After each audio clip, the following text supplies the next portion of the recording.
territory on West, there's just one way to handle the killers and the spoilers, and that's with a U.S. Marshal and the smell of gun smoke.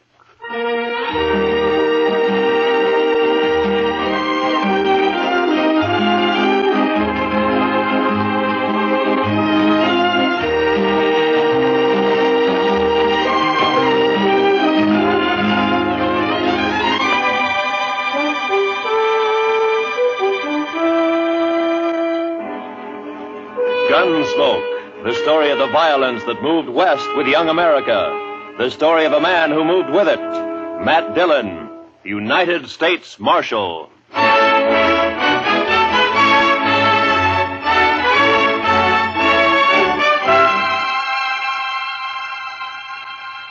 Wanted for murder. Wanted for murder. Clay Richards. Clay Richards. Age 31. 31. Height 6 feet. Eyes brown. Hair red. Eyes brown, hair red. Hey, how'd you like me to print his picture on these notices? I got a woodcut. Well, let me show you. Ernie! Yep? Fetch your Marshal a copy of that front page. Interviewing Clay's wife yesterday, I noticed a tintype on the mantel, their wedding photograph. So, first thing you know, I snitched it. It's very thoughtful. Yeah, I'll take it, Ernie. Here. And then I propped it up in front of me and carved me this woodcut. Ain't she prime? Ain't she just elegant? Real elegant. Good likeness, don't you think? Of course, he was 7 or 8 years younger with the tintype. Yeah, it's a good That's likeness. his hair short. And Doesn't show what makes a law-abiding man like him try to rob a bank. Doesn't look like a man who murdered an old cashier and a Chinese cook who just happened to be Sure sweated there. over it, though. But it's a good likeness. Yes, sir, it is. A picture like this sure dresses up the front page, don't it? Yeah, it's a little masterpiece, Mr. Hightower, a notable contribution to the culture of Dodge City. Well, thank you, Marshal. Does fetch the eye, don't it? I'm printing an extra 500 copies of the weekly, and I bet I sell them all. Too bad the cashier's shot went wild.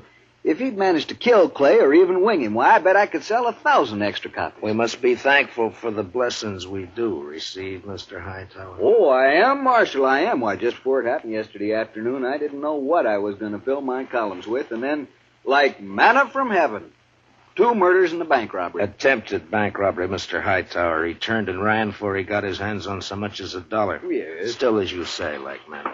Dillon, I'm talking business. What is it, Chester? Well, it can wait, I guess, Mr. Dillon. Yeah, print Clay's picture on those notices, Mr. Hightower. Oh, where were we? Eyes brown, hair red. Oh, yes. Also known as Red, Bricktop, and Sorrel. He didn't answer to no other nicknames, did he? No, that's what they called him. All right, then in big letters, $400 reward. Dead or alive. And at the bottom, apply Matt Dillon, Marshal, Dodge City.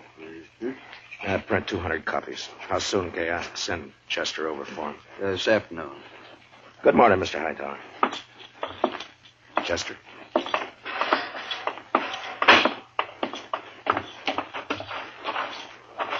Think those posters will do any good? Richards is probably over the line into Oklahoma or Colorado by now. That strawberry roan of his is the fastest in the county. He has no money. He panicked and ran out of the bank before he got a penny. I think he'll try to get help from his wife or brother or a friend the first chance he has, maybe tonight. I say he's around here somewhere. I'm sorry I turned on you like that, Chester. Why, that's all right, Mr. Dillon. Out all night with a posse, no sleep, man's bound to get touchy. No, it's not that. It's the way... It's the way people use a thing like this. The men riding posse last night, they enjoyed it as though they were hunting fox or possum. Hightower back there, he acts like it was a birthday treat, specially gotten up for him. Everybody finds a way to use it. What was it you wanted to tell me? Oh, I got a kid, a little boy, locked up in the cell. He run away from home back in Cottonwood. Ed Slade turned him over to me when he come through on the stagecoach just now. Kid about 12 years old. Whose is he? Widow woman. Miss Bonnie, she runs a boarding house in Cottonwood. Ed says kid's always running away a little wild, I guess. He flagged Ed for a ride on the road halfway between there and here. As soon as Ed seen him stand there with his bundle on his shoulder, he knowed what he was up to. So he told the kid he'd help him and then turn him over to us when he got here. All right, we'll send a telegram to the mother to come fetch him. Well, come on in, Chester, and shut the door. Mr. Dillon? You're letting in every horsefly in Kansas. Mr. Dillon, I think you better cancel the order for them notices. What? The Dutchman's coming up the street, and he's leading a strawberry roan, and Clay Richards is draped across his back. Like a sack of wheat across the saddle. Last time I saw him, 2 days ago, he was standing at the bar laughing his head off. A sack of wheat across the saddle. And followed by half the saloon bums and loafers in town. All right, Chester, make him keep back. All right, now stand back, you fellas. Come on now, back. Stand back. Ziegler? How'd it happen, Ziegler? My goat, my old billy goat, he pushes open the fence last night and runs away. Forget your goat. What about Clay? Yeah, I tell you. This morning I go to look for the goat. I walk here, there. Near the river, I see Clay. He sits there. I say, hello, Clay. Wie geht's? You dirty Dutchman. You no good dog. Clay was your best friend. He helped you buy your farm, so you kill him for your All right, all of you. Keep back, everybody. Clay? Me? No, my brother, he was like... We was in the war together. Peter, listen. You killed him for the reward. Not so! I killed nobody. Not since Gettysburg. Clay is dead already when I find him. I don't even own a pistol. Ziegler, inside, quick. Yeah. Chester, give me a hand with Clay. All right, all of you. Listen. Shut up! I will not tolerate a disturbance. You know me. I got him, Chester. Take his leg.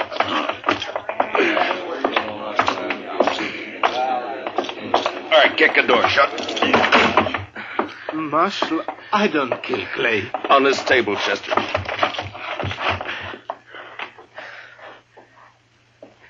What'd you do with Clay's gun? His holster's empty. Gun? Clay's? I ain't got it. I don't even own one. Chester, see if it slipped out. His holster was empty coming up the street. First thing I noticed. Maybe it's over on the... Another customer? Why, that's 3 in less than a day.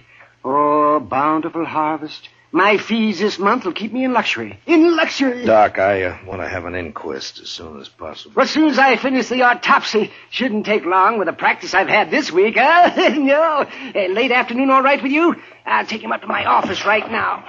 No, thank you, Chester. I can carry him all by myself here. You just open the door there like a good fella.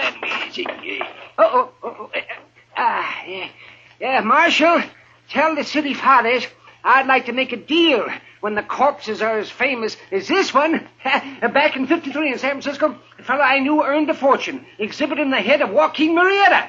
Tell them if they'll let me keep the remains, I'll do the autopsies for nothing. Shut the door, Chester. Ziegler, where is it you met Clay on the river? By the ford. This side by the ford. Ride out there, Chester, and see if you can find Clay's gun. Maybe he dropped it when he was shot. I did not shoot Clay. Sure. I did not. I had no reason to. I did not. Now, you listen to me. Maybe you think Dodge has got so big I don't know about everything that goes on here. Well, if you do, you're wrong. If you think I don't know about the bank having an overdue mortgage on your farm, you're wrong. $400 is reason enough for a struggling farmer like you. No. I could not do such a thing. I am a human being. To a peace officer, Ziegler, that's enough grounds for suspicion.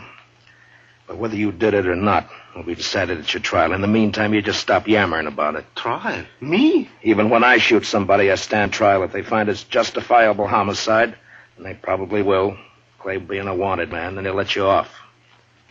And if not... Please, I am permitted to go now. Go. Are you crazy? My farm, the stock, I must look after it. You sit right down. You want to be lynched? You're trying to get yourself murdered? Have you forgotten about Clay's brother, Adam? Adam would not believe I shot him. What difference does it make whether he believes it or not? His brother's been killed. Everybody's looking to him to do something about it, and he knows it. You want me to guess where he is right this minute? He's in one of them saloons, lapping up courage to come in here and ask me to give you to him for a present. You want to know who's with him? Every loafer, every bum, every slob in town. Slapping him on the back and telling him what a shame it is. Taking him on to kill you so that they can have some excitement and some fun. Well, maybe you deserve killing, but it's my job to uphold the law, and I'm not letting you out of here. What? I tell You might that- spend your time trying to think up a better story. That is, if you intend to stay in this town. All right, now think back. Didn't Clay go for his gun before you shot him? I tell you, I didn't. If I'm not under arrest, you have no right to keep me here. I got to look after my farm. I go. All right, Chester, lock him up. Yes, sir, Mr. Dillon. Come on now, Ziegler. Step out, Sonny. This cage is bespoke. Who's in there, Chester? That little old runaway from Cottonwood? Oh. Yeah, come over here, son. Come over here to me. I know who you are. You do you? You bet. You're Matt Dillon. I'm guilty. I knowed you right off. You just pointed out to me one day back home. Filler says you was the fastest gun thrower in Kansas. Wyatt Earp wouldn't be awful interested to hear that, I'm afraid. Filler says you was faster than Older. Faster than Wild Bill Hickok in Hayes City and Fat Masterson or any of them. How many fellas have you killed? You don't keep score, son. It's something you try to forget. Not me. Someday I'll be famous like you, and for every filler I kill, I'll put a notch on my gun. People will see those notches, and they'll know they better not try. Why'd you run away from home, Bub? Don't you know your mother's likely to worry about you? Oh, she won't worry. She's too busy working. You ain't gonna make me go back, are you? You wouldn't do that, would you? Well... Because it wouldn't stop me for long. I'd only run away again. Oh, where are you off to in such a sweat? Oh, Texas, California, Mexico. A fellow can accomplish things there, not like living in old Cottonwood. If you let me go, someday when I'm famous, you can tell people you helped get me started. Well, that's a pretty strong inducement. I'll have to think about it for a while. And, look, while I'm making up my mind, I want you to give me your word. Word of a man who'll be famous someday that he won't try to run away from me. Otherwise, I'll have to have Chester lock you up again. Oh, I'll shake on that. Good. Chester, I want you to go look for Clay's gun. Yes, sir, Mr. Dillon. And on the way, stop off and send that telegram. You know? Hmm? Oh, that telegram. Yes, sir, Mr. Dillon. I'll Where's do that Ziegler? right. It's all right, Chester. Go ahead. Yes, sir, Mr. Dillon. Where's that murdering dog? Oh, there you are, you... Not a single step further, Adam. I want him, Dillon. He murdered Clay, shot him down without giving him a chance. How do you know? Because Clay wouldn't have let anyone catch him off guard except a friend. A friend. And now, Dillon, give me that Dutchman. Try to take him. Just like that? It's like that. And it's true what the fellas say. You made a deal with the Dutchman to give him the reward and protect him if he'd kill Clay for you. That was the deal, was it? Yeah. The fellas say why I'd make such a deal? Dillon, it ain't no longer a secret around town that you and Francie want each other. But Clay was in the way. You had him killed so you could get his wife. Do you deny it? No. It'll serve as well as any other crazy story to work you up. You think you're safe behind that star, don't you? Well, Clay had friends, lots of them. I'm coming back with them friends, and we'll get the Dutchman and you and anyone else who tries to stop us. All right, Adam. I'll be waiting. Yeah. You wait.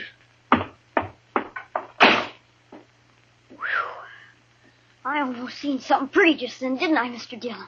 Yeah, almost. About another pint of whiskey ought to do it.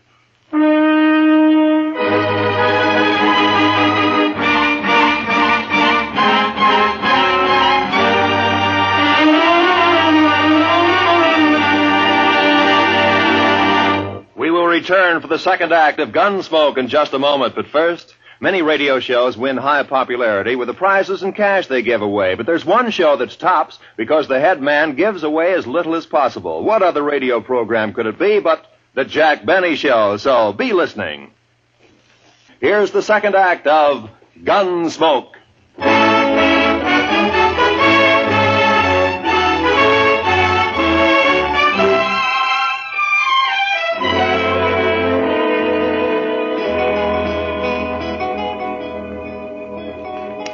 Son? You say something, Mr. Dillon? Yeah, open that drawer in front of you there. You'll find a small bottle of oil in there. No, the one to the right there. Yeah, that's it. Now, bring a little brush, too, huh? Here it is. Thanks, bub. It's a right nice gun you have. Yeah, it's not bad, but a little stiff. Just a little stiff. Don't it have a trigger? I never seen no gun without a trigger before. Oh, you remove a trigger or tie it back against a guard. And all you have to do is thumb a hammer. Yeah, like that. It's faster. Yeah, that's better now. Remove the trigger. I remember that. What in the world for? Well, I remember everything you told me. About the Texas holster and the spring holster and the double roll and filing off the sight. It's just me, Mr. Dillon. Oh, any luck, Chester? No, sir, not any. I went to the store first and asked Mr. Denton what kind of ammunition Clay Richards used to buy, and he told me Clay had a double-action 44. I scoured that riverbank a half-mile each way from the ford, and not a sign of it. I got that telegram off. You know who ought to be here pretty soon. It's only 7-8 miles from... Is that fire in town? Funeral services for Mr. Grinnell, the cashier. So soon? It's awful hot weather. Yeah. Any of your guns need oiling, Chester? I don't think so. You sure? When Adam left, he said he'd be coming back with some friends. I know. I stopped at the Oliver Gantry just now to rinse out my mouth. Adam was there talking mighty ugly and mighty big. He's got a sizable following. When do you think? Any minute now, Mr. Dillon.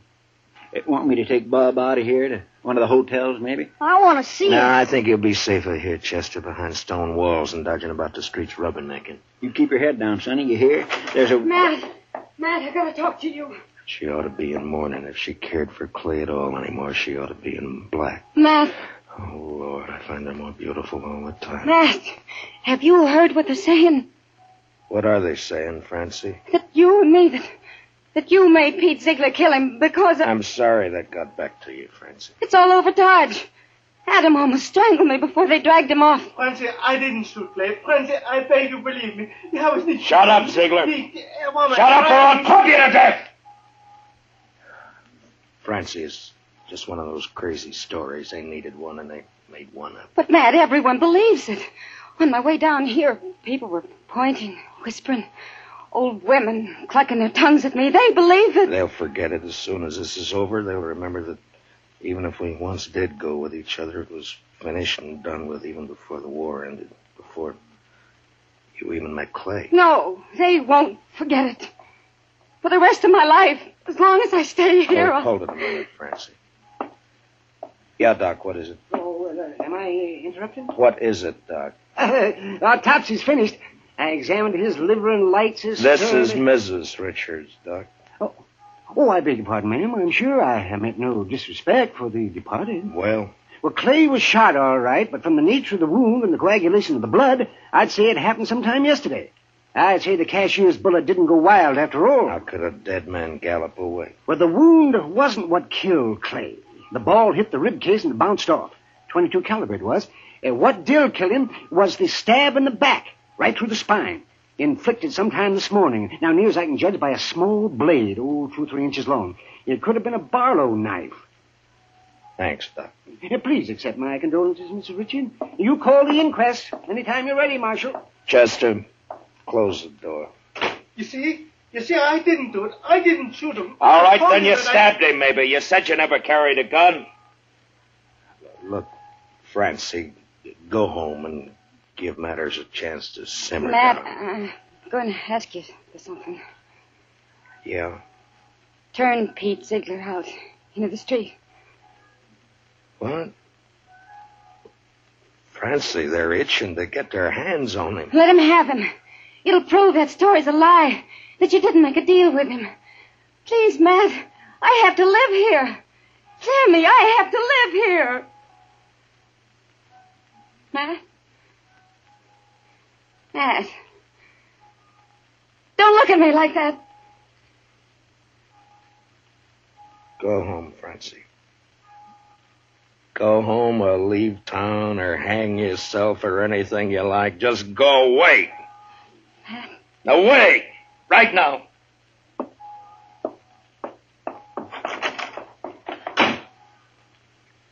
I bought me a bottle at the Alafragans, Mr. Dillon. Would you care for a drink? No. Guess the funeral's over. There'll be others. Funny. No, I missed that bell. Awful quiet, ain't it? It's just what... Just about on schedule. Are you ready, Chester? Yes, sir, Mr. Dillon. I'd use a shotgun if I were you. It's more effective when there's a mob to be dealt with. Oh, yes, sir, I aim to. Ziegler, and you too, son. If trouble starts, lie down flat on the floor and keep your head down all the time. Don't gawk to see what's happening. You understand me? Yes, sir, Mr. Dillon. All right. Dylan! Come on, Dylan! Come on! Chester, I want you to stand here in the doorway after I go out, where you can cover the back door and me at the same time. Yes, sir, Mr. Dillon. All right, Chester. Open the door. Come on now. It's my duty to warn all of you that you're in the breach of the peace. I've sworn to uphold the law. I've killed men in order to do it, and I'm prepared to do so again. Give us a Dutchman, Dylan. Men! I ask you to be sensible and to leave quietly.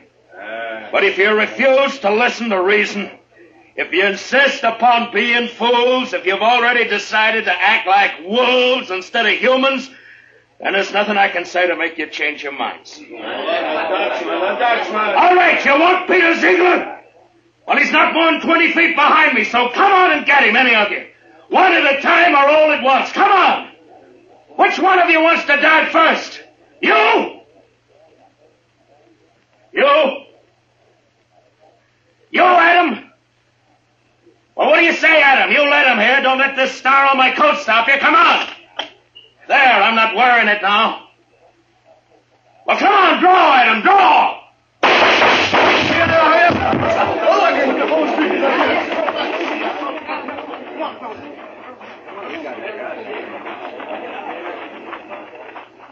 You all right, Mr. Dillon? Yeah.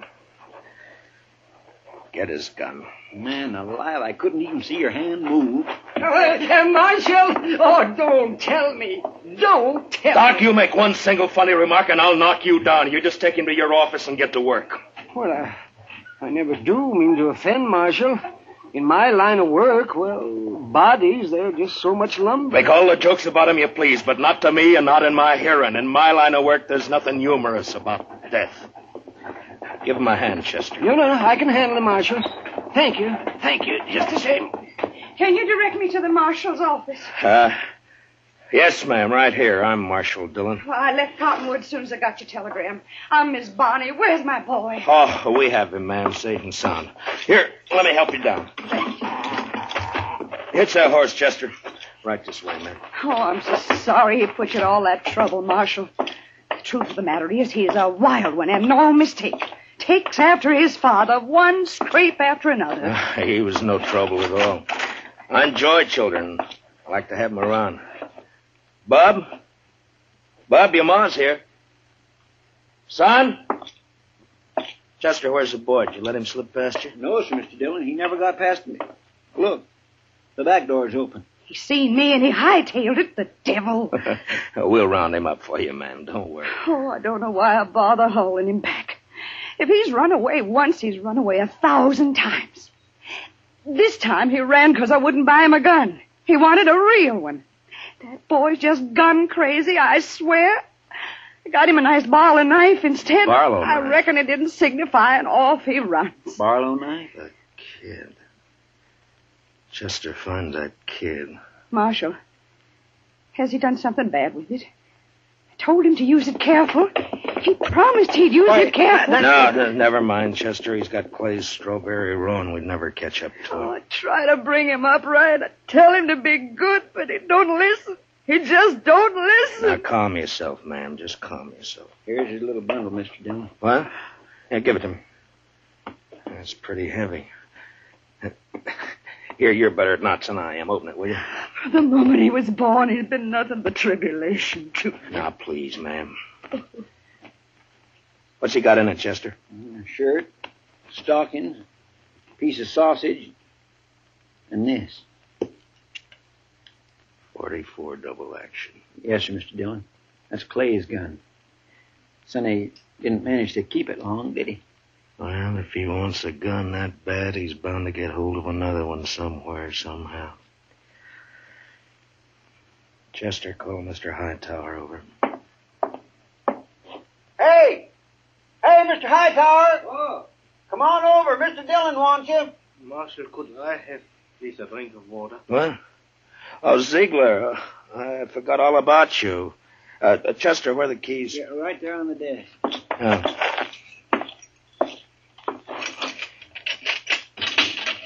There we are. It'll be safe for you to go home now.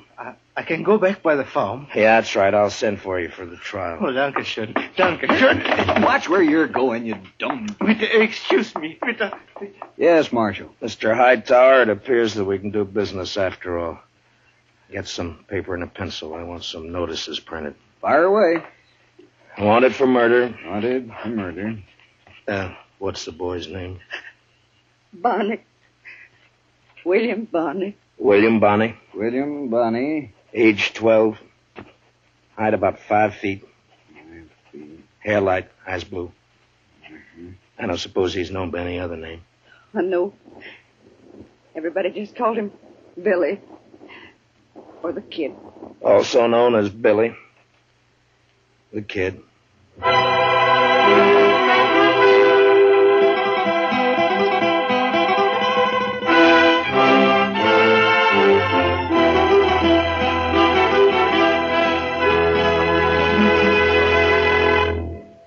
Gunsmoke, under the direction of Norman MacDonald, stars William Conrad as Matt Dillon, U.S. Marshal. Tonight's story was specially written for Gunsmoke by Walter Newman, with music composed and conducted by Rex Corey. Featured in tonight's cast were Don Diamond, Parley Bear, Harry Bartell, and Howard McNear, with Richard Beals, Paul Dubov, Georgia Ellis, and Mary Lansing. Join us again next week as Matt Dillon, U.S. Marshal, fights to bring law and order out of the wild violence of the West in Gunsmoke.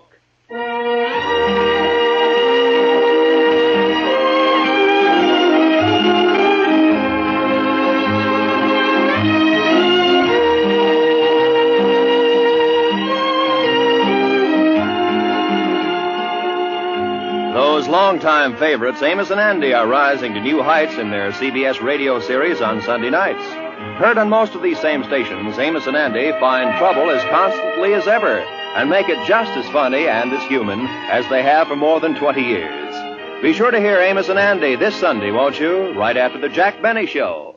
This is Roy Rowan speaking. And remember, there's fast, funny quizzing on The Bob Hawk Show every Monday evening. This is the CBS Radio Network.